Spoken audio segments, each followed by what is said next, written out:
Salut à tous, bienvenue dans ce nouvel épisode des podcasts de Toumdé. Je suis Giovanni Nosorgo, promoteur de Toumdé. Je suis accompagné de Monsieur Evrad Konaté. Ah, salut mon cher. Salut, comment tu vas? Oh, très bien, content d'être là ce soir. Alors, Souma Binti, j'aimerais que tu nous parles un peu de ton parcours, que tu nous partages un peu ton parcours, parce que je te connais, ça fait un bout de temps maintenant, puis je sais que ça fait au moins une décennie que tu es dans les affaires, là. Fait que, dis-nous un peu, comment ça a commencé, puis qu'est-ce que tu as fait de tout ce temps-là? Comment j'ai commencé les affaires? Je crois que j'ai commencé en 2015. Donc, ça fait presque une décennie maintenant. J'ai commencé avec ma première marque de vêtements pour femmes, d'accessoires, et qui s'appelle Chéri & Co. Et j'ai commencé cette marque parce que j'ai une... Je ne vais pas dire toxique, mais j'ai une relation particulière avec la mode et avec le shopping, comme la plupart des femmes. Mais je gravite beaucoup autour de la mode, et ce, depuis que je suis petite. Et je me rappelle, j'ai une de mes amies qui me disait que, ouais, toi, tout ce que tu vas me dire de porter, parce que des fois, comme entre filles, on se demande, OK, je vais voir tel gars, ou bien je vais à telle entrevue, est-ce que je porte ci et qu'est-ce que je porte? Et souvent, je lui disais... je l'aidais à agencer ses habits, ou bien je l'aidais à acheter des accessoires, ou bien faire du shopping, en gros. Et elle m'a dit, toi, si tu crées une marque de vêtements, je vais la porter direct, je vais acheter tout ce que tu vas faire. Oh, wow. Okay. Et ça, je me rappelle quand elle me l'a dit, je me rappelle encore, c'était en juillet 2015, justement. Et j'aime la mode depuis longtemps. Et depuis que je suis enfant, j'aimais dessiner quand j'étais petite, mais j'ai un esprit très compétitif aussi. Et si je ne vais pas être la meilleure dans mon domaine, je refuse de le faire. C'est pas la meilleure chose, c'est pas la meilleure manière de voir les choses. Mais je dessinais beaucoup quand j'étais enfant. Okay. Et je dessinais des habits ou bien j'imprimais des dessins que je trouvais sur Google. Et après, je dessinais les différents looks sur les personnages. Je ne sais pas si vous connaissez la série Archie. Mais je lisais beaucoup d'Archie, les BD. Quand j'étais petite, Archie, okay. J'en lisais beaucoup. Et j'ai trouvé des personnages qui n'étaient pas dessinés d'Archie et Véronica et Betty et tout ça sur Google. Donc, je m'amusais à les imprimer. Et après, je dessinais, je leur faisais des habits. Oh, wow. Et après, je créais une histoire le avec design. Ça. C'est ça. Okay. Donc, avec le temps, j'ai pas vraiment pensé à créer une marque ou quoi que ce soit. Je me disais juste que pour moi, c'était, je sais pas comment expliquer, mais un outlet, on va dire, une manière de m'exprimer, d'exprimer ma personnalité. Donc, dans comment je m'habillais, j'arrivais au secondaire, j'étais dans une école secondaire privée, donc j'avais un uniforme. Mais arrivé au cégep, parce que j'ai étudié au Québec, arrivé au cégep, je portais des talons pour aller à l'école. Oh, wow. Je portais des habits. Moi, je mettais mes meilleurs sapes pour aller au cégep, parce que je sortais pas beaucoup. Donc, pour moi, c'était l'occasion. C'était ça, mon runway. Donc, je sais pas, je suppose que toutes ces choses-là, un peu... nourrissait cette passion-là que j'ai. Et ouais, donc en 2015, mon ami... C'est drôle, un jour, on conduisait pour revenir de Montréal, je pense. Et je l'aidais à agencer je ne sais plus trop quoi. Et elle m'a dit, ouais, si toi, tu crées une marque de vêtements... Comme, je la porterai tout le temps. Je vais la porter, je vais l'acheter. Oh, je suis rentrée à la maison et j'étais comme... OK. Et j'ai commencé à... Oui. Donc, ça a été ça le déclic. Oui, et c'est ça. C'est quelque chose que j'aimais beaucoup. Et en fait, je pense que ça a été un moyen de... Comment je dirais, comme un endorsement, genre, comme une validation, c'est ça. Et c'était comme, OK, je l'aide depuis des années, j'aide d'autres de mes amis depuis des années. J'ai eu un prix de meilleur habillé, quelque chose comme ça, au cégep. Bon, j'ai eu les plus grosses fesses aussi, mais ce n'était pas représentatif parce que j'étais au cégep et la plupart des gens étaient flat. Mais bon. Donc, il y avait plusieurs prix comme ça, des prix drôles par rapport... Et j'ai eu aussi celle qui parle le plus. Donc, vous allez devoir me connaissant, je pense que tu penses que tu l'as toujours ce titre-là. Probablement. Mais ouais, c'est ça. C'est la reine indétrônée. C'est discutable avec toi. Mais non. C'est vrai que tu parles plus que moi, en fait. Non, mais ouais, donc j'ai commencé comme ça. Je suis rentrée à la maison, j'ai commencé à faire des...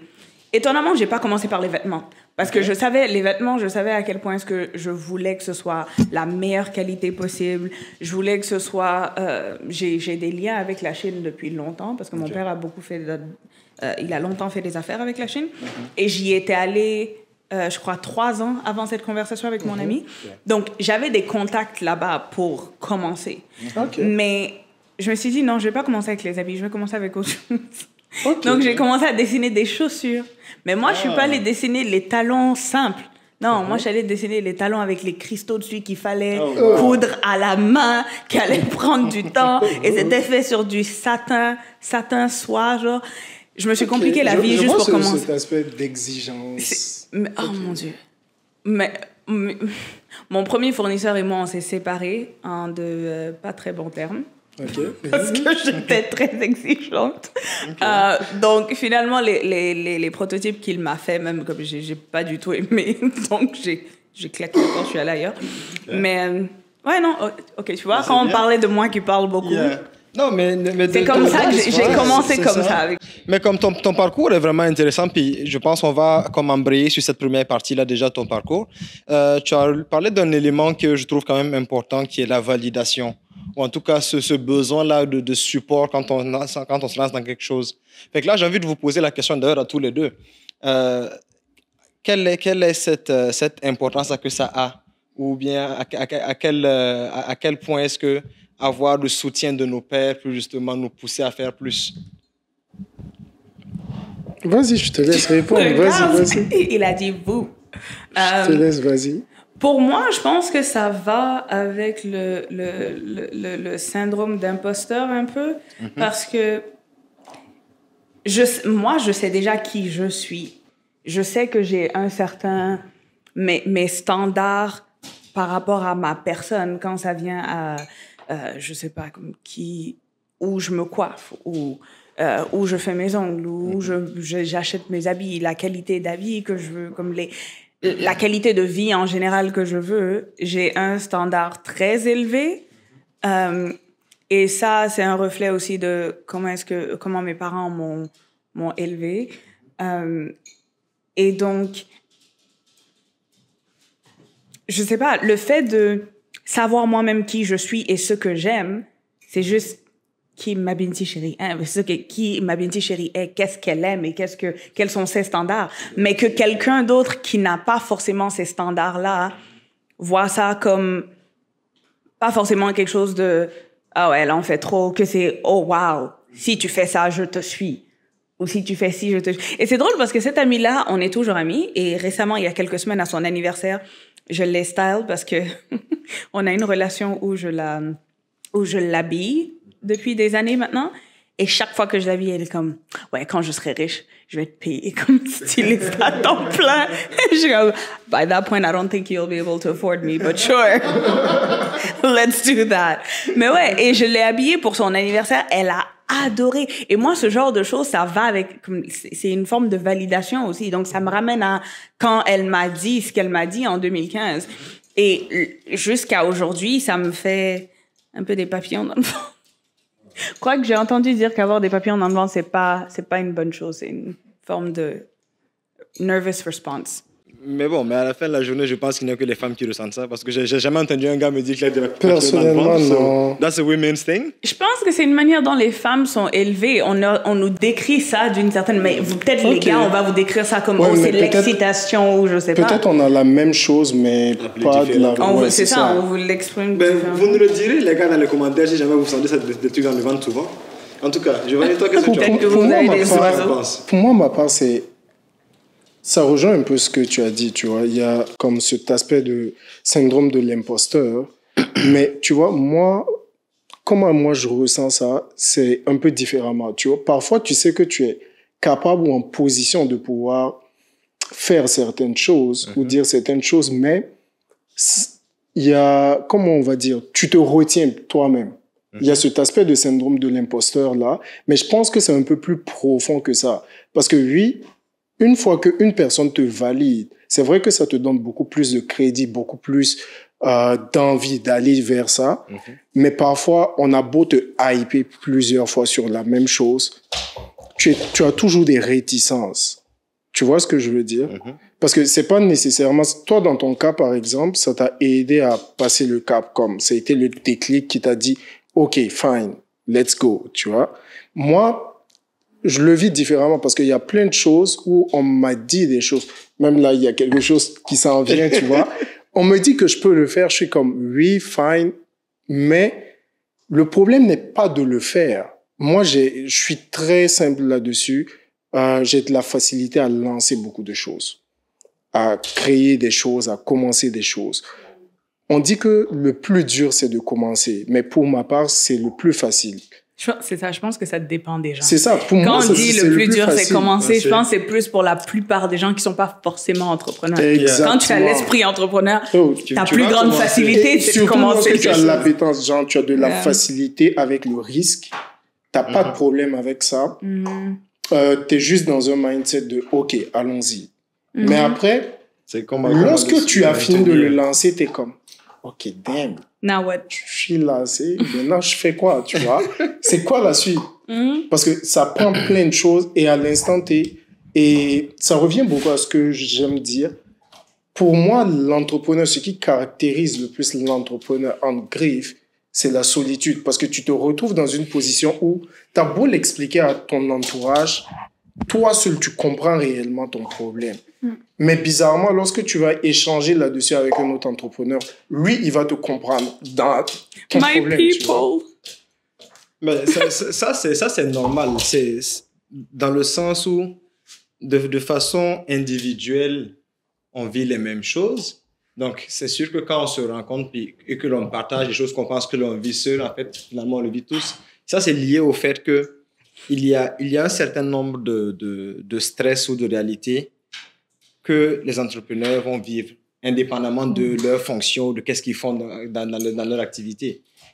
Stressé pour ses chiffres à la fin du mois, stressé pour le lancement d'un nouveau produit, pour n'importe quoi, même pour le marketing simplement. Même tu peux stresser parce que tu dois faire ton plan de com, ton plan de marketing. Tout le monde, ça peut être hectique pour chacun.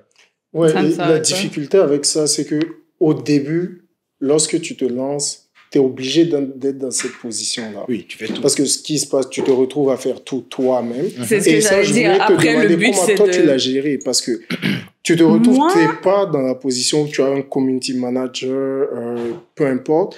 Et pour voir, en fait, où toi, Chérie Co est parti jusqu'à avoir des connexions aux États-Unis, faire porter tes tenues par des personnalités, t'es modeste, mais disons-le, c'est la vérité. Le truc qui est là, tu vas nous en parler. Comment toi, tu réussis à gérer tout cet aspect-là? Est-ce que tu l'as géré seul? Comment tu l'as fait? Ou est-ce que tu as été dans une position où tu avais la chance d'être entouré? Parce qu'après l'entourage aussi, quand tu commences, c'est super important. J'ai une relation très malsaine avec le comment est-ce qu'on appelle ça? Delegating. OK. Je suis vraiment mauvaise avec ça parce que je suis persuadée que personne ne le fera aussi bien que moi. Ouais, et je pense la plupart, c'est ça. Mais en tant qu'entrepreneur, ça, c'est limite mortel.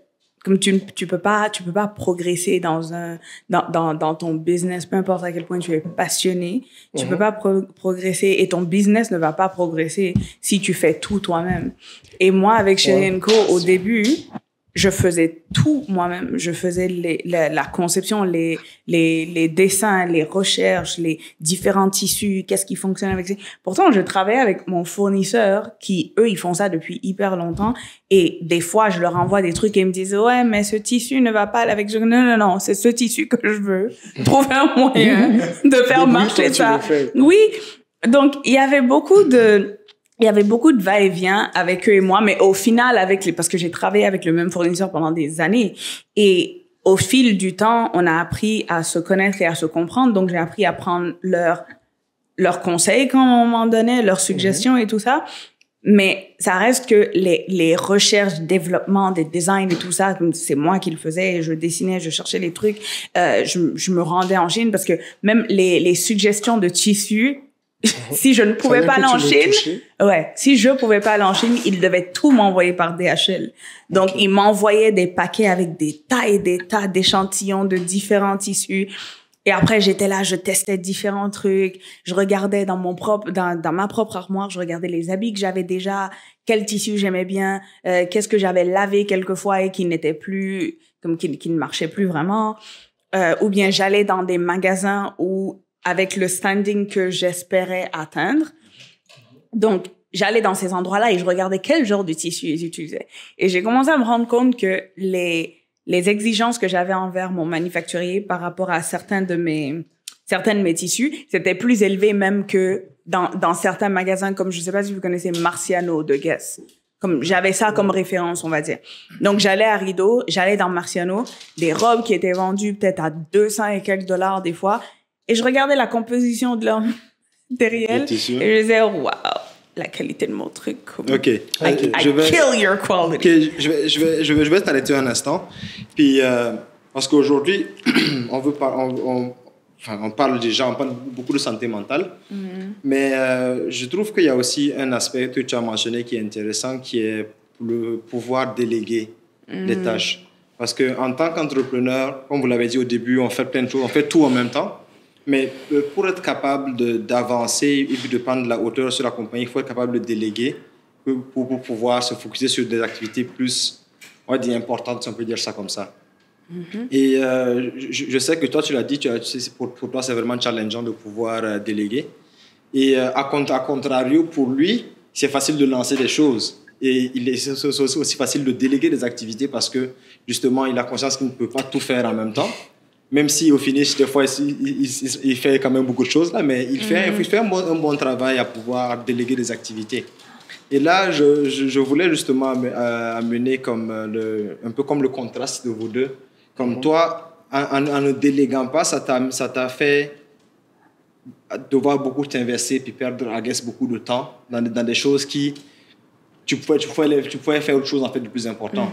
Et en même temps, toi, en déléguant, ça te permet aussi de pouvoir continuer à créer d'autres choses, si on peut dire ça comme ça. C'est ça. Finalement, et j'ai conscience que ça, c'est beaucoup lié à chacun, sa personnalité, de pouvoir déléguer ou pas. Mais finalement, est-ce que tu penses que ça aurait été plus bénéfique pour toi d'avoir comme appris à déléguer?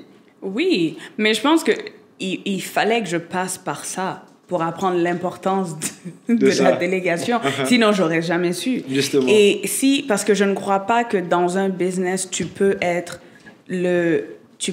l'artiste, l'expert de la com, l'expert du branding, être le mastermind, l'expert de c'est ça, l'expert du business growth. You can't be it all. You can be Et moi, j'essayais de faire le tout parce que je ne connaissais personne. Mon père m'a beaucoup aidé, m'a beaucoup guidé en affaires, mais c'est pas une marque de vêtements que mon père avait. C'est ça. Donc lui, ce qu'il faisait, maintenant, je pratique un peu certaines des activités qu'il avait avant et ça me vient vraiment facilement. Mais quand ça venait à Chéri & Co, je n'avais pas de guide autour de moi. J'avais personne autour de moi qui avait vraiment fait ça. Et à cette époque-là, en 2015, quand j'ai commencé avec les chaussures, les vêtements, je les ai lancés. J'ai commencé réellement la marque en septembre 2015. J'ai lancé les vêtements en janvier 2017. Donc, j'ai travaillé... 1 an et demi, presque 2 ans. 1 an et demi. Et pendant ce temps-là, je travaillais. Je faisais les... Tu avais ton 9 à 5 Je faisais pareil, les conceptions de... Non, j'avais pas de 9 à 5. OK. Je travaillais, mais j'ai arrêté le travail autour de la période où j'ai commencé Chéri & Co. Okay. Et heureusement, à ce moment-là, je vivais chez mes parents. J'avais pas besoin de faire d'argent, vraiment. Et quand j'ai commencé, mon père m'a aidé avec les fonds de départ. Mais quand tu n'y connais rien... Ça, c'est important de préciser. Oui, mais si tu ne sais pas comment gérer l'argent, c'est comme si tu as commencé avec rien. C'est ça. Oui, tu vois, c'est comme la discussion qu'on avait ce matin. Le truc est là, c'est que c'est super facile, à mon sens, de faire de l'argent, mais c'est bien plus dur de le maintenir. Yep. J'ai jamais eu de problème à générer de l'argent ou à trouver de l'argent. Mon problème a toujours été... How to keep it. Tu vois la mentalité de « Oh, I will not die with this money in my bank account. » That's me. If the money is there, chop it. Chop life. Mais tu vois, moi, je trouve ça intéressant Moi, ce qui me retient dans ça, je trouve que oui, c'est super important de déléguer. Mais après, pour tout entrepreneur qui commence, à mon sens, lorsque tu n'es pas encadré et tout, c'est très dur de pouvoir déléguer parce qu'à la fin de la journée, ce qui va te permettre d'être là où tu veux, c'est ta vision. Tu vois? Donc, peu importe ce qui va se passer, à la fin de la journée, même si tu délègues à des personnes, si ces personnes-là n'ont pas la vision, moi, pour avoir eu à déléguer beaucoup de choses, je sais de quoi je parle. Ce qui va se passer, tu peux déléguer plein de choses à plein de personnes différentes ou à la même personne, peu importe. Mais ce qui va se passer, c'est que si cette personne-là, elle a beau avoir toute la volonté du monde à vouloir t'aider, bah, si elle n'a pas ta vision, c'est très compliqué. L'une des choses, par exemple, avec Toumdé, qui a fait qu'on est là où on est et on continue d'évoluer à notre rythme, c'est parce que ceux qui m'entourent et qui m'accompagnent ont réussi à percevoir, en fait, la vision que j'avais de la chose. Donc, vous partagez la vision maintenant. C'est ça. Et donc, si tu ne réussis pas à inculquer ça à la personne avec qui tu veux déléguer, ça va être très compliqué. Il faut que la personne sache, OK, même si je n'ai pas sa vision, où est-ce qu'en réalité, on veut s'en aller? Quels sont les objectifs à atteindre? Parce que si c'est juste effectue ça, j'ai besoin de ça, de ça, de ça, OK. Mais la personne peut faire d'autres choses qui vont conduire à ce résultat, mais qui ne correspondaient pas au chemin ou aux différents trucs que tu aurais voulu avoir pour pouvoir atteindre au final la vision que tu voulais. OK. Mais là, maintenant qu'on a parlé de delegation et, I guess, les bons et les mauvais côtés, je pense qu'il y a aussi des conséquences plus graves qui peuvent arriver sur ça, ne pas déléguer. Et admettons, par exemple, ne pas déléguer, ça amène qu'on travaille beaucoup, qu'on fait beaucoup de choses. Fait que là, ça peut amener beaucoup de surmenage, de fatigue, plus loin même dépression, selon le contexte qui va autour aussi avec. Puis là, j'aimerais avoir votre avis sur ça, justement, en termes de burn-out, puis de la propension qu'en tant qu'entrepreneur, on peut avoir à tomber dans des difficultés mentales, sur la base de nos actions. Je pense que c'est celle derrière moi. Sorry, I'm cold. Sur la base de nos actions. Puis quand on ne fait pas les bons choix dans nos affaires, ça peut nous mener justement à faire beaucoup de travail puis à tomber dans des problèmes de santé, dans des maladies. Donc là, ce que je veux vous demander à vous justement, c'est concrètement, pour vous qui avez vécu les deux côtés de la pièce finalement, quelles sont les bonnes manières que vous avez appliquées pour, on va dire, éviter d'être en burn-out, ou si on était dans le burn-out, comment en ressortir par la suite? Wow. Je sais pas si le fait que mon business, le business que j'ai fait le plus longtemps c'était vraiment une passion pour moi. Okay. It didn't feel like work. Okay. It felt like work seulement quand c'était des choses comme penser au marketing ou des trucs comme ça, parce que c'était pas ça ma passion. Je voulais créer des habits, je voulais créer comme le branding. Ça, je pouvais faire. Je pouvais faire les designs et tout ça et le branding. Mais tout ce qui allait au-delà de ça, les finances de l'entreprise, comme le marketing de la marque, comme tout ça, je pouvais pas. La communication, puis finalement, tout ça, c'est important aussi pour le business. C'est hyper important parce que tu peux être la meilleure marque de vêtements au monde si personne ne te connaît. Pas, et en fait, moi, le moment où j'ai délégué même, c'était par accident. Parce que l'agence avec laquelle j'ai travaillé à LA, c'est pas moi qui les ai contactés, c'est eux qui m'ont contacté. Parce que la page sur Instagram, j'essayais de faire mon possible et tout ça. Et étonnamment, depuis le début, ma clientèle était principalement américaine. Il y a beaucoup de personnes autour de moi que je connais qui ont soutenu la marque et qui ont acheté les produits et tout ça. Mais la majorité de ma clientèle était américaine. Et sur Instagram aussi, je suppose que la manière dont le branding était fait, comme ça attirait les Américains, Et il y a l'agence à LA qui m'a contactée. Au début, quand ils m'ont contactée, moi, je croyais que c'était une arnaque. Je vais pas vous envoyer mes habits. Après, vous allez les garder et rien ne va en sortir. T'as pas eu peur que ce soit une arnaque? Et j'ai fait une recherche après, parce que c'était pas, c'est pas comme si c'était agencela@gmail.com. Comme ils avaient leur domaine et tout ça, ils avaient leur site internet, ils avaient leur page Instagram. Je voyais les célébrités qui étaient sur leur page Instagram. Et c'est à travers... C'est vraiment à travers eux que j'ai compris que... Parce que moi, avant, je pensais que les célébrités sur les tapis rouges, c'était leurs habits. Ou bien on leur donnait des habits. Ou ils achetaient des habits. La plupart des célébrités, même ceux qu'ils portent quand ils vont au restaurant avec des amis, c'est pas à eux. Parce que si le nombre de fois qu'ils sont photographiés, s'ils vont acheter et garder tous ces habits-là, ils auront plus de place chez eux. Ils porter une seule fois. Ben, c'est ça, beaucoup d'entre eux. S'ils ont le malheur de reporter la même chose un mois plus tard, c'est « Oh, qu'est-ce qui arrive? » Comme ils ont plus les moyens de s'acheter des habits. Quand j'ai vu tout ça, ils m'ont aidé à comprendre vraiment que non, il y a une opportunité d'avoir de la visibilité avec tes habits ici parce que on va les garder dans notre showroom et on va les présenter. Chaque mois, ils envoient, ils préparent un lookbook ou quelque chose avec les différentes marques qu'ils représentent et les habits qui sont disponibles. Et ensuite, ils soumettent ça aux stylistes des célébrités. Ou des fois, comme une célébrité peut aller à... Comme j'ai collaboré avec Barbie Blank de le catch féminin. J'ai oublié l'acronyme. En tout cas, j'ai travaillé avec elle et c'est elle qui a proposé la collaboration. Ce qui m'a étonnée. Moi, en fait, je la connaissais parce que j'avais regardé l'émission WAGs, Wives and Girlfriends of... Je sais pas. Donc, je l'avais regardée et je l'ai vue dedans. Et ensuite, quand on m'a dit, Barbie Blank va au Mexique, je sais plus si elle allait à un mariage ou si elle allait en vacances au Mexique, et elle est venue pour prendre des habits, et il y a un habit jaune, une robe dont je suis super fière, comme une de mes robes préférées, je pense, que j'ai créée. Et elle a vu cette robe jaune-là et elle la voulait absolument. Comme son styliste lui a pris quelques différents items. Et quand elle a vu cette robe-là, elle la voulait pour son voyage.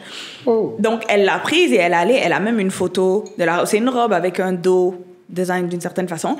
Et elle a pris une photo d'elle qui regardait comme de dos comme ça. Et quand j'ai vu la photo sur sa page... Oh my God, Barbie. Elle a publié en plus. Donc là, après, quand elle est revenue de ce voyage-là, son styliste a contacté l'agence pour dire qu'elle serait intéressée de créer une collection avec moi.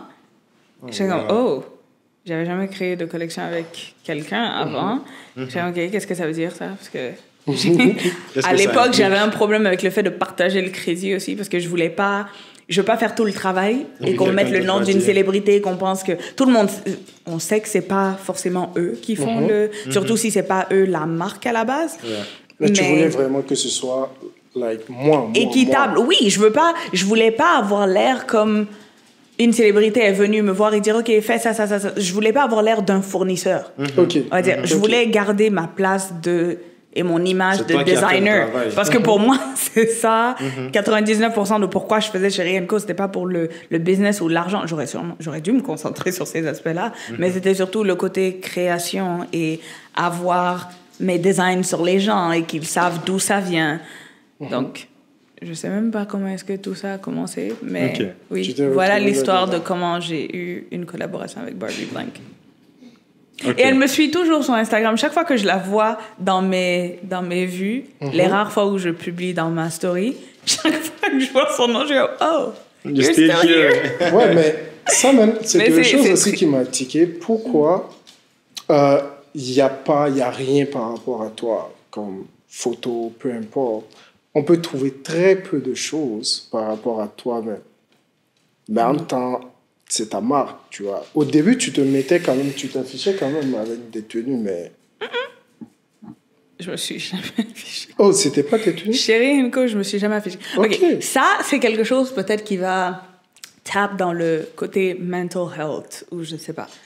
Moi, je voulais être la designer qui était à l'arrière et qui habillait les gens et tout ça. je ne voulais pas que la marque devienne ma Binti chérie. Je voulais pas que ce soit tu me vois et tu penses à la marque. Je sais que pour certaines personnes, ça fait partie de leur image, leur marketing, comme c'est la personne. Pour beaucoup de célébrités, d'ailleurs, c'est ça. Tu achètes des produits parce que c'est ça. Et pour moi, je me disais, c'est pas ça mon but. Je suis très privée en tant que personne. Et très réservée. je suis réservée et je vois les célébrités et tout ça. Et on voit comment est-ce qu'on décortique leur vie. Moi, pour moi, ce que je créais, je voyais ça loin déjà. Je disais, non, je ne vais pas commencer à m'afficher avec ma marque. Après, plus tard, quand la marque va être dans Nordstrom, on va dire, ouais, la créatrice de Cherie & Co a porté des yoga pants aujourd'hui alors qu'elle ne fait pas de yoga pants. Donc, elle ne porte même pas ses... Non, je ne voulais pas. Je voulais même pas que mon image puisse être... C'est ça. Je voulais pas qu'on rattache mon image. Je voulais pas qu'on puisse dépiécer ma personne. Non, je ne voulais pas d'attachement. Cherie & Co, moi. Cherie & Co et moi. Mais devant les gens, Cherie & Co, moi. Ok, très intéressant. Pendant longtemps même, je ne suivais pas ma page personnelle de mon compte Cherie & Co. Est-ce que tu penses on pourrait mettre ça par exemple dans la case de... Imposter syndrome? Yes. Not really imposter, parce que les gens qui me connaissent, les gens dans la région, parce que j'ai participé à plusieurs défilés dans la région aussi, ils savaient que c'était moi, mais combien de temps ça a pris même pour que j'accepte de faire ce podcast? Donc je suis pas... Guys, it's been a whole year. On a tellement... Ça fait plus d'un an que on l'a fait pour ça. vous. Je vous dis. Non, mais je me mets pas vraiment... Non, comme j'aime être comme dans mon coin, dans ma bulle merveilleuse et ne pas être... Parce que je suis très protectrice de ma paix, de ma personne, de ma vie. Donc, je sais pas. Et c'est peut-être aussi le fait que... Ah ouais, je suis gênée. Quand je suis avec les gens que je connais, je parle beaucoup. Je peux beaucoup parler, beaucoup partager. On le sait, ça. Toi, en tout cas, tu le sais. Mais quand c'est devant des inconnus, je me rappelle, les défilés, j'ai failli avoir des crises d'anxiété à l'arrière quand je savais qu'il fallait que j'aille me présenter à la fin et venir m'arrêter. Comme j'avais juste envie d'envoyer un clone ou quelque chose. Je sais pas. Ou ma sœur. Tu vois, ça, j'aime bien cet aspect parce que ça rejoint un peu quelque chose que j'aime dire par rapport à ta question. Et tu pourrais me dire si c'est bien ça, si je l'ai compris. Dans le sens où, en vrai, pour tout ce qui est relié à la dépression, burn-out et tout, c'est plus facile d'en sortir lorsque tu réussis à identifier les choses qui te font du bien. Lorsque tu réussis à te mettre en temps à faire quelque chose qui peut te faire du bien ou à t'entourer de personnes, si c'est le genre de choses qui, toi, te parlent, ça peut t'aider petit à petit, progressivement, à sortir de la dépression. Est-ce que pendant les périodes où tu as été en burn-out ou que tu as eu comme, peu importe, des problèmes de santé mentale, peu importe le contexte, parce que c'est assez vague, dont le stress qui peut également jouer sur ta santé mentale, on n'en parle pas beaucoup, mais c'est un fait. Est-ce que tu peux dire si ce genre de truc-là, ça t'a aidé à pouvoir t'en sortir? Et comment tu l'as vécu? J'ai plus vécu de burn-out quand je collaborais avec... Parce que j'ai collaboré avec 2 célébrités sur des collections. OK. C'est pendant ces collections-là que... Pendant la conception de ces collections que j'ai vécu des burn-out. Avant ça, j'avais pas de burn-out. J'avais beaucoup de frustration. Avec du recul, c'était quoi la cause? C'était le fait que je devais demander l'opinion de quelqu'un. C'était ça mon problème. Okay. Le fait que, évidemment, tout ce qui a été créé, I may get in trouble for it, mais tout ce qui a été créé, c'est moi qui l'ai créé. Je crée différents, c'est pas leur travail en même temps. Leur travail, c'est de prêter leur nom, de mettre leur image sur la chose, et que ce soit des choses qui leur plaisent, mais c'est pas eux qui font le design. Donc, j'ai design différents modèles, je leur ai montré. Des fois, ils choisissaient des modèles que moi, j'aimais moins bien. C'est moi qui les ai faits, mais j'avais d'autres préférences qu'ils n'ont pas choisies. Donc, c'est plus le fait que ce sont des célébrités qui sont à LA aux États-Unis et que tu veux qu'il soit content parce que la collaboration doit bien se passer. Mais il y a d'autres moments où j'avais envie de taper dans le mur parce que j'étais comme... Mais est-ce que c'est pas la peur de l'inconnu? Parce qu'en soi, c'est quelque chose que tu n'avais jamais fait. Oui, peut-être c'est ça qui t'a stressé. Ça m'a aidé à grandir, c'est sûr, parce que ça m'a fait sortir de ma zone de confort, de devoir concerter des gens, de devoir comme concilier ce que moi je veux, ce que eux ils veulent et tout ça, et les délais qu'on avait aussi. Mais il y avait aussi une frustration par rapport au fait que I couldn't keep them accountable jusqu'à un certain point. Parce que c'est eux le plus grand nom dans le truc. Donc, si on dit on fait ça et que eux ils sont en train de slack, je vais être comme mais on avait dit que... Alors que dans ma tête, j'ai envie d'exploser. Pourquoi est-ce que même je travaille avec des gens? Et je pense que c'est en partie ça qui a fait que j'ai jamais voulu avoir de partenariat sur ma marque. Je ne suis pas une grande fan d'avoir un business avec d'autres personnes parce que je suis très autoritaire. Ma créativité est la mienne, elle est comme elle est. Et j'aime les échanges d'idées, comme les discussions que j'ai souvent avec Evra, avec toi. Avoir des discussions et on échange des idées, on s'inspire mutuellement en tant que différents types de creatives. Mais je n'aime pas qu'on remette ma créativité en question quand j'ai ma vision. Parce qu'à the end of the day, that's my vision. And I trust my vision. And you do what you want to do. Exactly. Okay, and I want to do what I want to do when I want to do it. You know? Ça, c'est compliqué quand tu travailles. Ça a été c'était des expériences qui m'ont forcé à grandir dans ce sens-là. Mais je me rappelle, comme avec Barbie Blank, le lancement devait être fait d'une certaine façon. Là, on a fait une soirée de lancement. Elle a invité... Il y a des célébrités qui ont été invitées. J'ai même rencontré Est-ce que vous avez regardé Twilight? Oui. Alice dans Twilight, comme la sœur super gentille et calme. J'ai rencontré l'actrice Ashley Greene. Et on s'est rencontrés là-bas. J'étais tellement gênée, je voulais parler à personne à la soirée. Donc imaginez ma Vinci chérie dans une fête de lancement d'une collection Chérie & Co Barbie Blank. Et là, les gens, des célébrités viennent me parler. Je dois faire... Je suis pas une fan, je suis une personne normale. Vous êtes une personne normale. Et leur parler. On était là, Ellie, je leur parlais. Et dans ma tête, j'étais comme, oh my God, ça, c'était le plus grand moment de imposter syndrome de toute ma carrière jusqu'à présent. Tu te demandais qu'est-ce que tu fais. Et je me demandais, j'étais comme, mais OK, je sais que je parle avec les stylistes de certaines de ces personnes depuis un certain temps. Je sais que Barbie Blank et moi, on était allés luncher, je pense, la veille ou le jour même ou quelque chose comme ça. Mais après, c'est autre chose pour moi, en tout cas ma personnalité, d'être confrontée à ça. C'est comme, je veux pas faire ça. J'aime pas être comme... C'est très compréhensif, mais ça m'évoque aussi un peu une synthèse de vous deux, ce que vous avez dit tous les deux. C'est l'apprentissage à travers les erreurs. Oui. C'est-à-dire que souvent, on fait des fautes ou on fait en tout cas des erreurs dans notre parcours. Mais tantôt, tu as dit, je n'aurais pas appris si j'avais pas fait ça. Tu as dit ça tantôt. Pour moi, en tout cas. Oui. Et pareil, toi aussi, on a eu ça comme discussion ensemble. Et là, j'ai envie de dire, c'est... Souvent, on fait des erreurs et sur le coup, on ne s'en rend pas compte.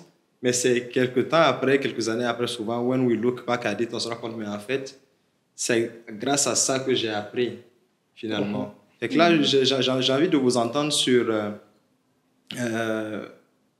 comment est-ce qu'on deal avec les erreurs puis les coups durs dans les affaires? Comment est-ce que c'est facile de pouvoir relativiser souvent ou de se dire que c'est arrivé pour une raison finalement et de ne pas s'en vouloir forcément pour les erreurs qu'on a faites? Je pense que si tu veux survivre, si tu veux aller de l'avant, si tu veux continuer à aller de l'avant, tu prends l'erreur et la leçon et tu l'appliques. Si tu veux pas survivre, tu te morfonds et tu coules. Ouais, mais ça, il te faut avoir grandement de la résilience, dans le sens où il faudrait déjà que tu sois capable de reconnaître que c'était une erreur. Oui, mais c'est ce qu'il a dit. Il a dit une fois que tu as reconnu que c'est une erreur, non? Oui, mais déjà, je veux mentionner le fait que c'est pas tout le monde qui réussit à reconnaître que c'est une erreur. La personne peut voir, ok, c'était un mauvais move, mais c'était pas une erreur. Tu vois? Dans le sens où il y a plein de choses que tu as faites qui étaient, avec du recul, des erreurs, mais tu ne vas pas les catégoriser comme des erreurs.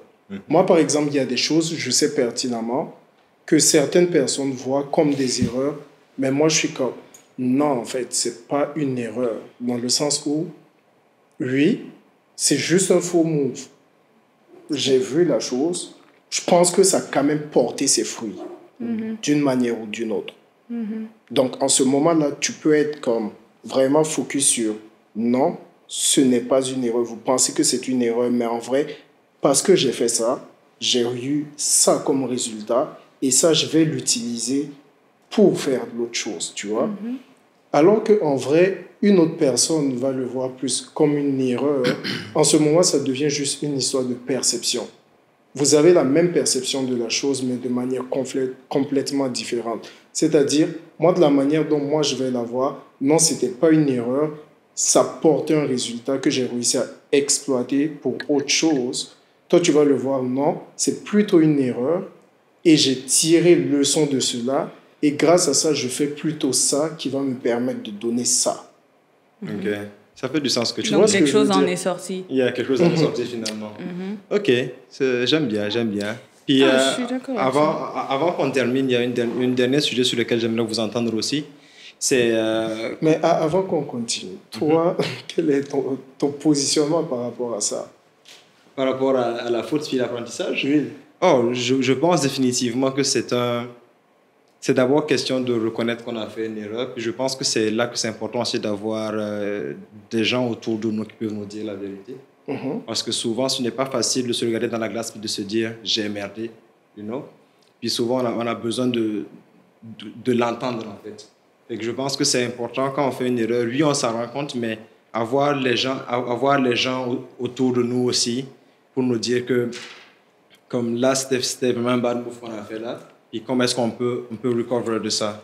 Et comment on peut recover de ça? Fait que je pense que c'est vraiment question de trouver le bon environnement et avoir la bonne mentalité pour aller de l'avant ensuite. Okay. C'est ça. Mais maintenant, j'ai envie de vous entendre sur quelque chose qui me tient particulièrement à cœur. Qui me tient particulièrement à cœur de par ma formation, puis aussi de par nos différents parcours à tous. On dit tout le temps, on l'a beaucoup dit dans les lives ensemble, que c'est important de se connaître avant de se lancer dans quelque chose, dans une entreprise. Puis, on l'a beaucoup dit. Tu n'es pas d'accord avec ça? I don't know. OK. Je te laisse finir. Let's find out. But là où je veux en venir, c'est what's the importance of going to therapy in the path of getting to know yourself and being able to find yourself and find your path in life, basically. Harry, pour moi, ok, peut-être pas toutes les personnes vivantes, parce que mon chien King aussi, c'est une personne vivante, quoique il bénéficierait de thérapie. Mais ça, c'est un autre sujet. He has separation anxiety. Non, je pense que tout être humain qui est appelé à interagir avec d'autres êtres humains devrait être en thérapie. C'est mon opinion personnelle. Parce que pour moi, la thérapie, c'est la même chose que tu vas faire, j'espère, des contrôles de santé chaque année. Sinon, get on it, because that's bad. Yeah.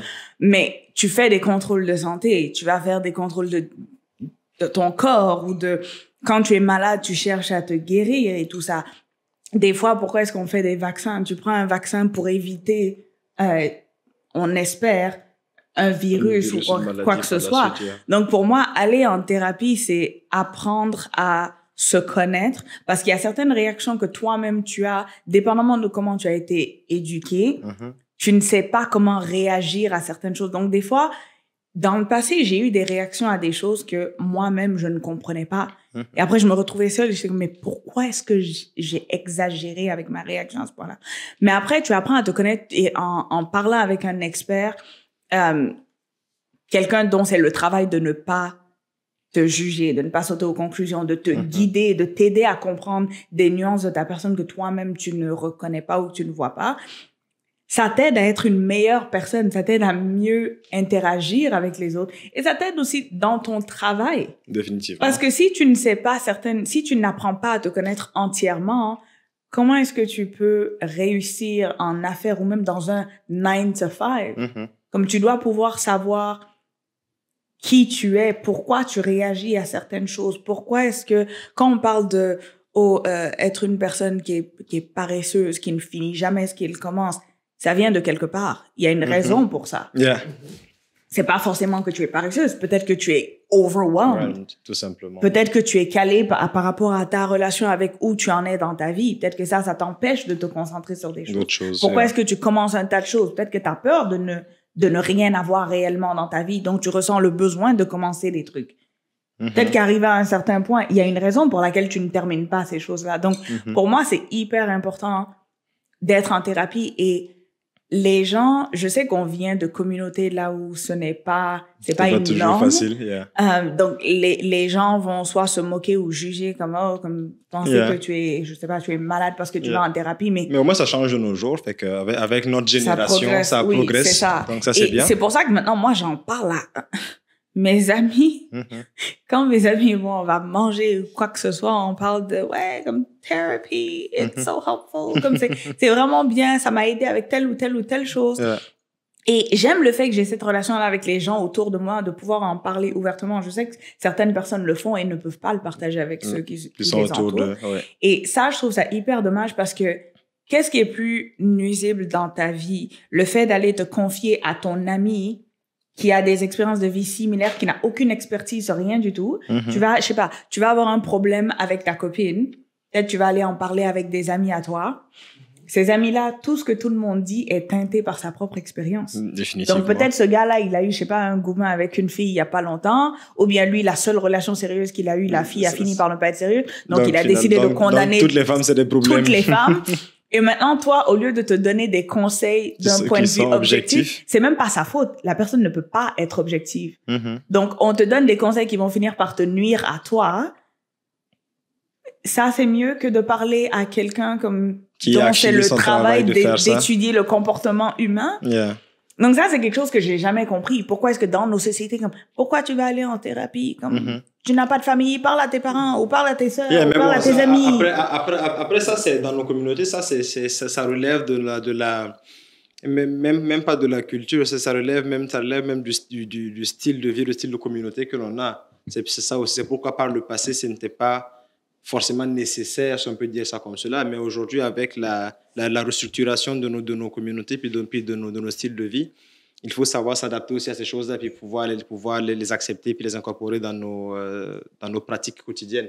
Ouais, mais c'est pour ça, vu que c'est assez compliqué, mais l'une des premières étapes pour moi, pour réussir à prendre conscience de l'utilité de la thérapie et à aller vers ça, ça passe pour moi à travers le système support. Tu vois, avoir un petit groupe de 3 amis qui sont vraiment là pour toi, c'est sûr que c'est pas facile à trouver. Mais que ce soit dans ta famille ou dans tes amis, il y a toujours une personne vers qui tu sais que tu peux te tourner pour parler de certaines choses. Par exemple, tes amis, tu as plein de types d'amis. Il y a ceux avec qui tu vas bosser, ceux avec qui tu vas faire la fête. Quand tu veux des discussions constructives, tu sais qu'il y a ceux-là que tu peux voir. Et lorsque tu veux te confier, tu sais que tu peux te confier à telle personne. C'est peut-être pas la personne avec laquelle on te voit le plus, mais c'est une personne qui sera toujours là pour toi et qui est de bons conseils. Et donc, passer à travers ça, pour moi, c'est quelque chose qui peut t'aider petit à petit si tu n'es pas très à l'aise. Parce que le problème aussi, c'est que les gens ont une vision assez péjorative du fait de partir en thérapie. C'est comme, si je pars parler avec une personne que je ne connais pas et que je la paye pour m'écouter, même pas pour me donner des solutions, mais juste pour m'écouter, c'est que je suis chez les fous. Tu vois, c'est drôle, mais majoritairement, ceux avec qui je parle de ça, c'est ça en fait. C'est comme, je ne veux pas partir parce que je ne veux pas admettre que j'ai un problème ou je ne veux pas qu'on pense que j'ai un problème dans la tête. Ça, c'est denial. C'est pour ça. C'est ça, et c'est pas la thérapie aussi. C'est pas le but, c'est pas de forcer les gens à y aller. Il faut que tu aies ce besoin-là de te connaître un peu mieux, d'apprendre à mieux te connaître. Donc, tu rejoins notre point que c'est important de se connaître. Oui, mais pas, je crois pas que, c'est important de se connaître pour commencer un business. Tu peux avoir un certain niveau de connaissance de ta personne, mais on ne grandit jamais autant que quand, d'après moi, quand on est en train de faire un business, tu vas apprendre à te connaître là. Tu vas apprendre des choses sur ta personne que tu ne connaissais pas. Peut-être que tu vas penser que, tu es une personne relativement patiente. Mais après, chaque 3 jours, tu snaps sur ton fournisseur. Peut-être que tu n'es pas la personne la plus patiente. Ça, par exemple, c'est un truc qui me fait penser à... Je trouve que parfois, les entrepreneurs, et surtout ceux qui débutent, se tirent une balle dans le pied seuls. C'est-à-dire, tu vas limite tomber en dépression ou te fatiguer l'esprit à te dire à qui je peux parler, par exemple, de tel projet que je veux lancer ou non, je ne peux pas faire confiance à telle personne ou telle personne. Comme tu te mets vraiment des barrières mentalement par rapport aux autres sur le fait qu'on aime dire que si tu parles de ton projet, tu vas te faire voler ton projet. Mais c'est une réalité, ça, des fois. Donc oui, pour moi, ça dépend des personnes. Par exemple, pour moi, la meilleure manière de pouvoir évoluer ou faire évoluer ton idée, c'est de la partager. Maintenant, c'est ça. Maintenant, ça dépend avec qui tu veux parler. Mais ça revient tout à l'heure à quand tu disais qu'il y a ton soutien autour de toi. Oui, j'ai des gens autour de moi que je sais. Mais le problème, c'est que certaines personnes, parfois, ils ont peur que même leur famille, parce qu'ils ont vu des histoires où ta propre famille... Ça existe, mais ça ne veut pas dire que c'est toi ta réalité. Et c'est ce que je veux que les gens se comprennent. Mais les gens à qui c'est arrivé... La réalité de la personne en face de toi n'est pas ta réalité. Oui, mais les gens... Son point, c'est juste qu'il faut que chacun prenne conscience de sa situation personnelle, en fait. Mais c'est pas la même chose pour tout le monde. Parce que pour moi, le fait de dire que ton idée va évoluer en discutant avec... Je sais avec qui, comme tu dis, je vais discuter et mon idée va évoluer. Il y a d'autres personnes avec qui tu vas parler, they're gonna shoot it down. Et après, c'est comme, ouais, non, j'aurais jamais dû même t'en parler à toi parce que tu es en train, you're killing the vibes. But you know, sans vouloir te couper, sometimes people shoot down your idea to show you que tu n'es pas prêt. Tout simplement. It depends on the people. Depends on the people. Il y a des gens they cannot achieve, so they shoot down anything else that they hear from people parce que they can't do it. Yeah, mais je pense que justement quand on est dans la position de celui qui expose son idée, il faut être capable de pouvoir prendre la critique aussi justement. Et puis si tu veux. C'est ça. Si tu as besoin de cette critique. C'est vrai. C'est un très bon point. C'est un très bon point. Il faut savoir aussi trier. Il faut savoir trier aussi. Mais des fois, tu peux avoir l'impression que la personne en face est en train de shoot down ton idée, mais en vrai, il te montre juste que tu n'es pas autant prêt que tu penses l'être, tout simplement.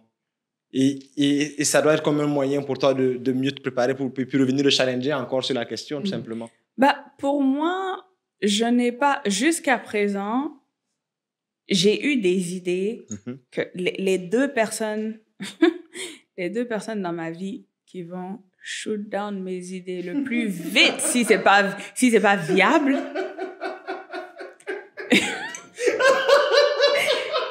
Numéro 1, mon père. Et numéro 2, mon mari. Ces deux-là, et ce sont deux personnes qui sont hyper créatives. Et leurs idées, je les apprécie énormément. Et je sais, ce sont deux personnes à qui je vais aller parler de mes idées. Probablement mon mari avant mon père, parce que mon père, lui, s'il y a une once de non-viabilité, c'est dead.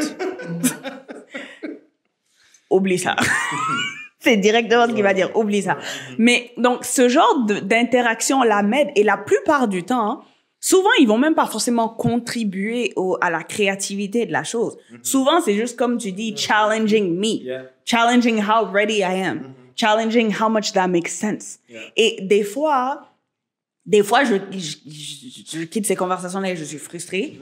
Et de toute façon, j'aurais jamais dû lui en parler. Mais avec du recul, tu le vois, les choses par la suite. Oui, et généralement, la plupart, les choses que ces deux-là m'ont dit Sont de très ne pas pertinentes. poursuivre, j'ai pas pas continué continué dedans. avec ça. Mais les autres choses, quand j'ai commencé, j'ai aussi une fierté. Je suis le premier enfant de mes deux parents. Et À Grando. je suis la première de mes deux parents et j'ai une fierté immense en rendre fiers mes parents, oui, mais surtout côté affaires, en tout cas, rendre fier mon père. Ma mère n'est pas une entrepreneur, donc la plupart des idées que j'ai, elle est comme, wow, toi et tes idées, comme tu as tellement d'idées. Mais mon père, ça va être comme, challenging it, ouais. OK. Combien de choses est-ce que toi, tu as commencé? Ou de combien de choses est-ce que toi, tu as parlé? Ou tu veux faire autre chose? Donc, c'est la même chose que mon mari, comme je disais. Mais pour moi, ça me... Like, it fuels me. Et mon père, il y a certaines choses que je vais entamer. Je vais faire le squelette de la chose d'abord, avant d'aller en parler. Et généralement, la manière... J'ai une personnalité obsessive aussi par rapport aux choses. Donc, et je suis OCD. Donc, si j'ai une idée de quelque chose, je vais travailler la chose jusqu'au bout. Je peux pas avancer si j'ai pas trouvé le nom. Je dois avoir le nom de peu importe le business. Je dois avoir le design de peu importe le branding, je dois l'avoir pensé. Où est-ce que je veux que ce soit dans 5 ans, dans 10 ans? Donc, je dois avoir le squelette et l'image, comme peut-être une image floue du tout. Et après, je vais en parler avec mon père, ou après, je vais en parler avec mon mari. Et je partage avec eux. Quand on shoot dans ton idée, tu as déjà le logo. C'est un peu comme, OK, peut-être que je me suis emballée. Mais généralement, quand j'arrive à ce point-là, j'ai assez de confiance en ce que je dis pour que, peu importe la réponse que je reçois, je suis, it either fuels me or it motivates me. Like, fuels me as in comme, validation. Yes, ou bien c'est comme, listen, you didn't get it? That's all right. Je vais le faire. I get it. Et après, moi, je vais le faire, tu vois. Et pour moi, encore une fois, je sais plus de quoi en parler, mais c'est ça. Mais je vais noter. Est-ce que tu vas ajouter quelque chose à parler sur cette question-là? Non. Je pense que c'est un peu dit. Vas-y. Moi, je voulais parler de quelque chose. Tout à l'heure, quand on parlait de santé mentale,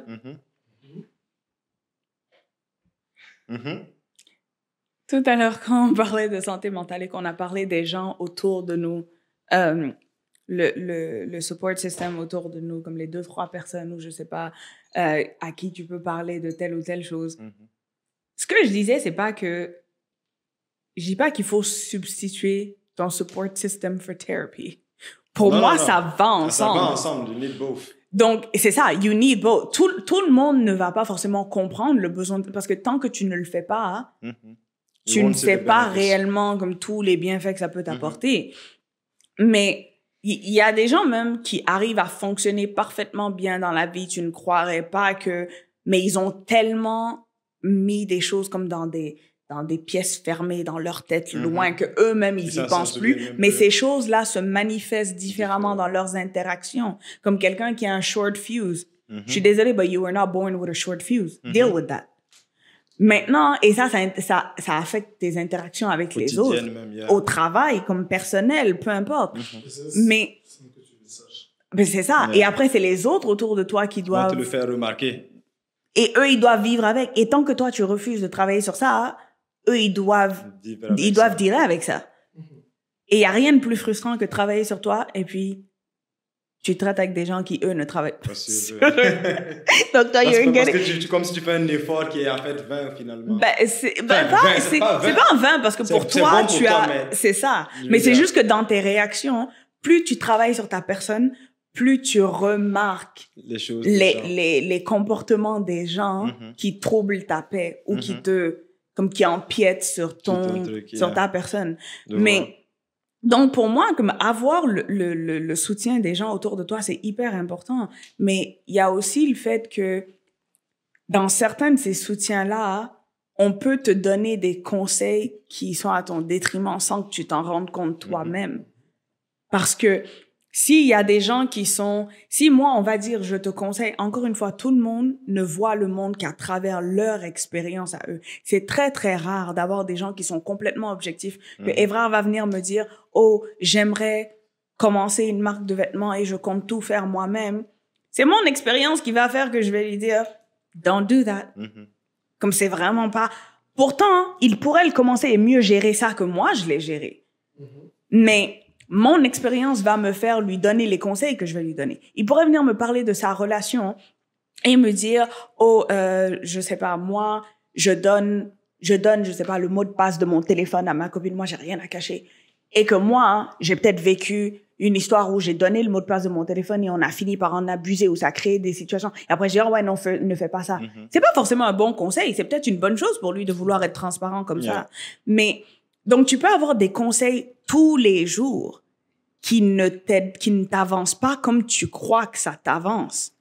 Et il y a aussi même vous devez avoir des histoires autour de vous d'amis qui vous ont conseillé de peut-être pas poursuivre certaines relations avec telle ou telle fille. Qu'au final, est-ce que les raisons qu'on vous a données étaient réellement valides? Peut-être que des fois, la personne don't feel that girl in their guts. Peut-être que eux, ils aiment pas. C'est juste naturel pour eux. Peut-être que eux, ils aiment pas le fait que cette personne-là va venir prendre beaucoup d'espace et vous aurez moins de temps avec eux. Comme différentes raisons. Mais je ne crois pas, like, people were only human. Même les conseils que moi-même je donne à mes amis ou aux gens autour de moi, même si c'est en affaires, et je dis souvent, that's my opinion, that's me. Don't go ruining your life and saying it's me. Tu vois? Mais merci beaucoup. Puis là, on tire vers la fin. Je vois que la régie me fait signe que c'est la fin. Mais c'était un super épisode. Moi aussi, je vais vous laisser tous les deux dire un dernier mot avant que l'on finisse, évidemment. Je te laisse commencer. Oh, moi, c'est pas un mot. Moi, c'était carrément une question qui tourne depuis dans ma tête. Dans le sens où on a parlé de plein de choses. Et lorsqu'on a parlé de santé mentale sur cet aspect-là, ce qui tournait dans ma tête, c'est comme, OK, lorsque tu as commencé à lancer Chérie & Co, tu as dit que tu as commencé à travailler dessus en 2015. Tu l'as lancé en 2017. En janvier 2017, j'ai lancé les habits. Les chaussures, je les avais déjà lancées. Donc la marque existait déjà, dans le fond. OK. C'était quand qu'il y a eu vraiment le boom, le pic? De la marque? Quand je l'ai lancé en janvier 2017, c'était peut-être vers la fin de 2017. Parce qu'au début, je vendais aux gens autour de moi, même les gens autour de moi. À un moment, il y a un ami à l'époque qui il était chez un de ses amis, il y avait comme des filles là-bas. Et il m'a dit, ouais, viens, parce que je vendais des billets. Je vendais des billets pour le lancement. J'ai fait un tas d'erreurs au début. Le lancement de mes chaussures, j'ai fait dans une boîte de nuit. Parce que on m'a convaincu, c'était pas le marketing, c'était pas mon côté. Moi, je voulais design mes trucs. Donc, il y a des défilés auxquels j'ai participé après qui ont fini par... Un d'entre eux, c'était au musée de la guerre, au musée canadien de la guerre. Et ce défilé était super. C'était en première page du journal d'Ottawa, Ottawa Citizen, je pense. Et ce défilé-là, ils ont commencé... Eux aussi, ils ont commencé petit. Ça finit par grossir. Je pense que c'était la deuxième édition. Ou non, c'était la première édition. Et j'ai lancé... En tout cas, une des 3 premières éditions. J'ai lancé une de mes collections dans la boîte de nuit. Qui lance une marque des chaussures dans une boîte de nuit? Les gens sont dans une boîte de nuit, ils veulent danser, ils veulent boire, ils veulent chiller, ils veulent pas regarder comme, même si tu vends des billets de tombola pour gagner un iPhone, comme, je sais pas pour ça qu'ils sont là. Donc moi, et les chaussures étaient comme, et quelqu'un passait avec les chaussures. Et moi, j'étais là, j'étais comme, I don't want to be here. I don't know what's going on. But I have to market my product, so okay. Et je me rappelle ces billets-là, je les vendais. Et comme, moi, je sais mettre la pression à mes amis. Si je vends quelque chose, mes amis vont acheter. Tous mes amis vont acheter. Et les amis de mes frères et sœurs vont acheter. Et les amis de mes amis, tout le monde va acheter. Donc, Je rappelle quand je vendais ces billets-là, j'ai vendu pratiquement tous les billets que j'avais parce que j'ai vendu à mes amis, à leurs amis, des gens avec qui je suis allée à l'école. Si on a déjà été cool dans notre vie et t'habites dans la ville. You're buying. You're buying. Parce que, en fait, je pense que c'est... Heureusement pour moi, j'ai un peu de charisme quand ça vient au fait de vendre des choses aux gens. Donc, là, j'ai vendu mes billets. Et je me rappelle, mon ami m'a invité. Il m'a dit, ouais, viens, je suis chez tel ami. Il y a des filles ici. Viens leur parler de ta soirée. Et j'étais comme, oh my God, I don't want to do this. Et je suis arrivée là-bas et je me suis arrêtée. Je lui ai donné les billets. J'étais comme, OK, vas-y. Il est comme, non. Rentre au salon et va leur dire, yo, j'avais envie de mourir. Et ça te montre à quel point je n'aime pas parler aux gens. C'est comme, OK, au lieu que je parle, je préfère juste avoir mon produit et faire comme, C'est ça. it's really great. Mais je veux pas comme, je sais pas. Et après, ça c'était vraiment bizarre pour moi. J'ai vendu les billets et après on a fait la soirée. Et cette soirée-là, ça a fini par être la soirée de lancement, actually. Donc, il y avait les habits et il y avait ces chaussures-là qui défilaient. Puis, il y avait les habits aussi. Et les gens, les filles passaient au milieu des gens au club. C'était très awkward. Mais c'est plus tard, en 2017, que ça a vraiment... C'est après que l'agence m'ait contactée. Parce que j'avais quelques ventes aux États-Unis, quelques ventes en France et tout ça. Parce que je faisais comme des publicités sur Facebook ou je sais pas. Et les hashtags, ça marchait super bien sur Instagram à cette époque-là. Donc, quand tu avais une certaine série de hashtags, il y avait plein de visibilité sur ton compte, plein de visites. Mais après, quand l'agence a trouvé ma page Instagram, parce qu'eux aussi, ils cherchent des designers fréquemment, ils m'ont écrit, il y a eu la période de « Is this a scam ?» J'ai fait regarde que c'était pas un scam. J'ai eu un appel vidéo avec eux, c'était hyper professionnel. Je suis like, oh my God, these people actually want my stuff. Et après, je leur ai envoyé un tas d'habits et chaque fois que j'avais une collection, je réservais une certaine quantité qui allait être prise et tout ça. Mais en ce moment, lorsque tu vis cette explosion, pile quelques années après, boum, Covid, comment tu le vis? Alors que majoritairement, tes ventes se font comme en ligne, sauf que les gens, en ce moment, ne sortent plus. Donc, il n'y a plus vraiment... Les gens, il n'y a plus, j'imagine, tu vois, d'acheter pour pouvoir sortir. Comment tu vis la chose? Oh, ça, c'était dépression totale.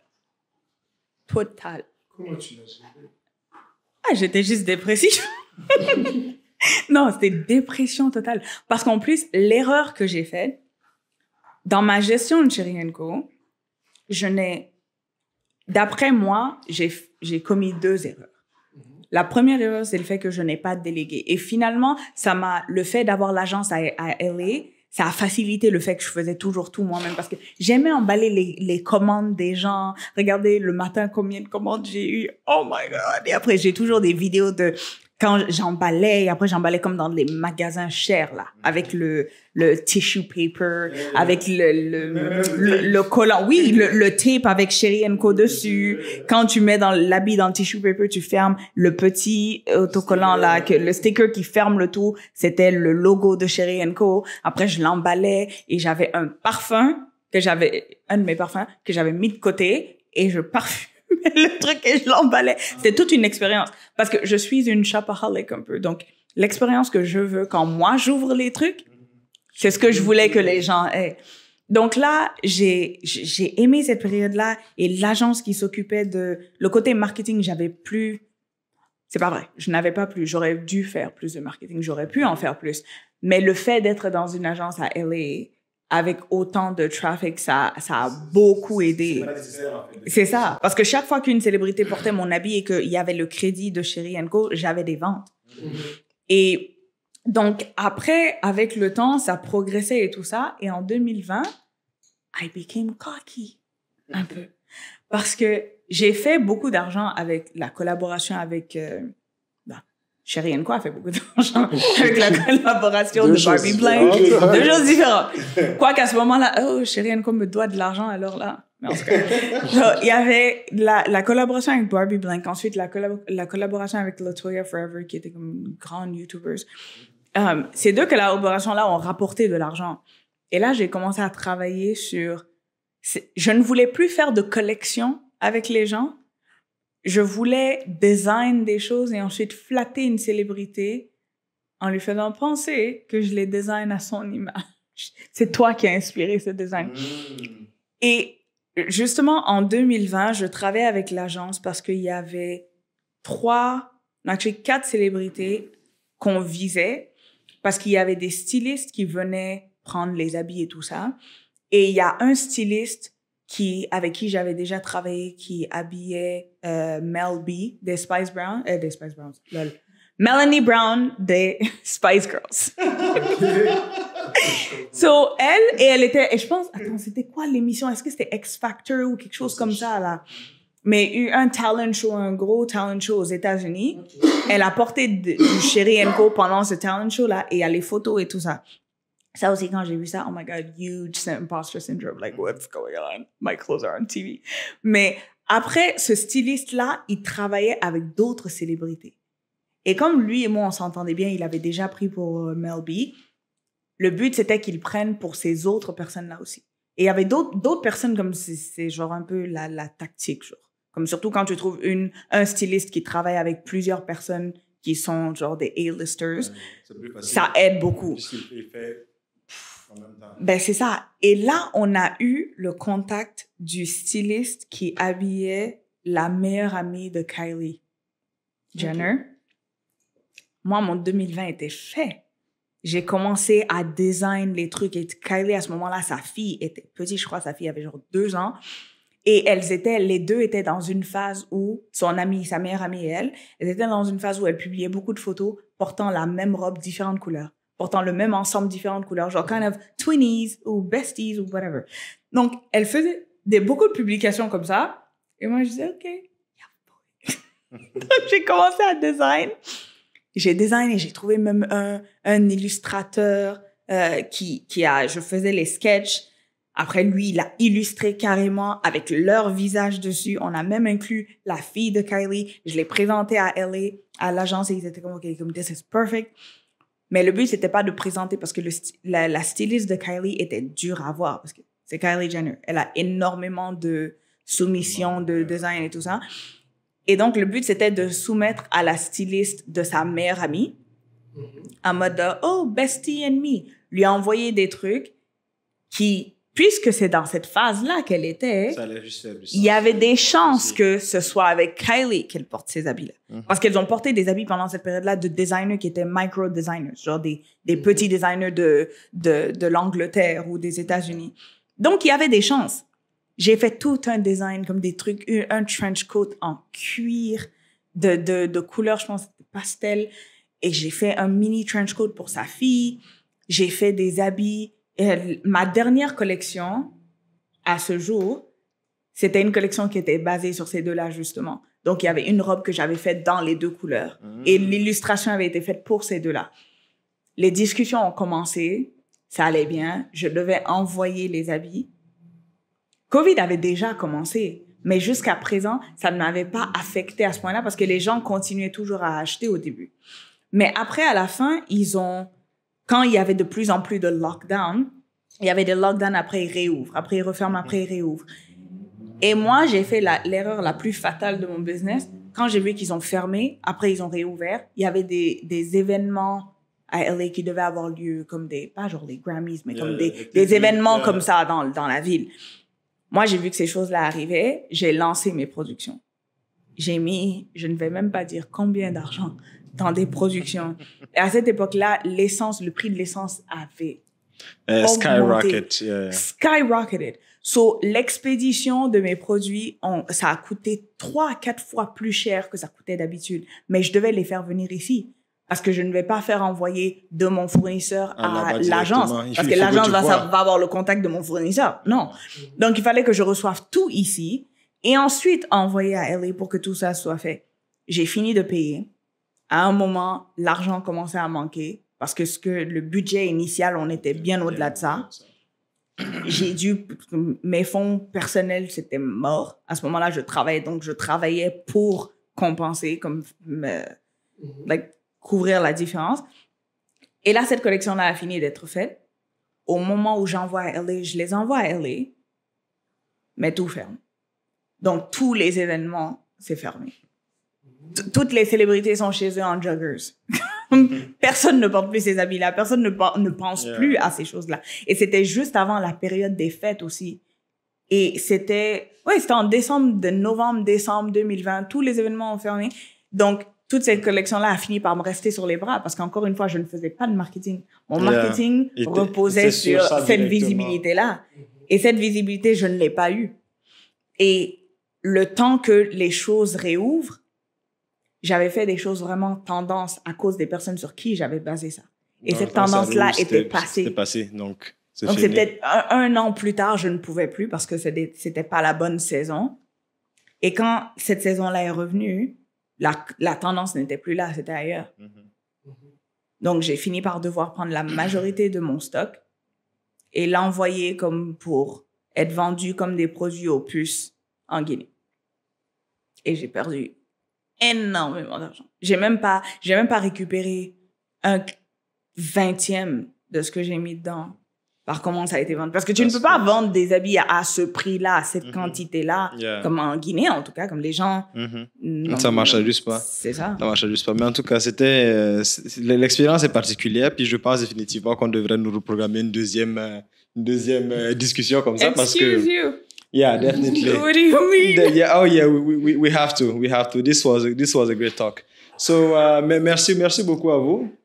Merci d'avoir accepté. C'était vraiment une très belle discussion. Et puis, j'espère qu'on pourra se revoir encore, faire une deuxième partie parce que je pense qu'il faut ça.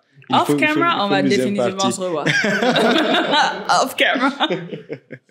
C'est vrai que c'était une bonne discussion. Mon thé est froid, donc. Ah, c'est dommage. En tout cas, mais ça montre à quel point c'est... En tout cas, merci beaucoup à vous de nous avoir suivis. C'était un plaisir pour nous aussi. Et bonne fin de soirée à vous.